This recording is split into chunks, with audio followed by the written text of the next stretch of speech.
Hey there, dog lovers. Last time we talked about ways to help your dog relax before a walk.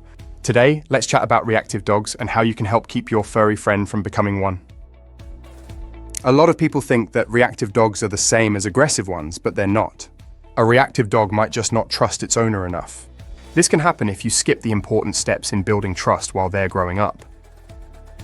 Think about how your dog sees you as their protector. If other dogs jump on your dog during walks and you don't step in, your dog might feel unsafe. This could cause reactive behavior over time. If your dog seems nervous around others, step in. By standing between your dog and the other, you show them you've got their back, which helps build trust. When your dog trusts you, they won't feel like they have to be on guard all the time. This trust helps them stay calm and makes everything more fun and relaxed for both of you.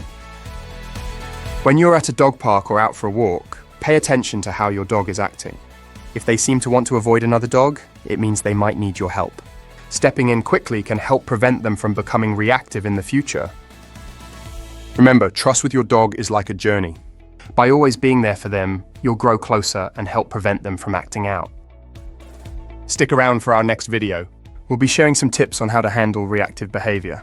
Hit like and subscribe for more helpful insights. Have a great time with your pet and enjoy training.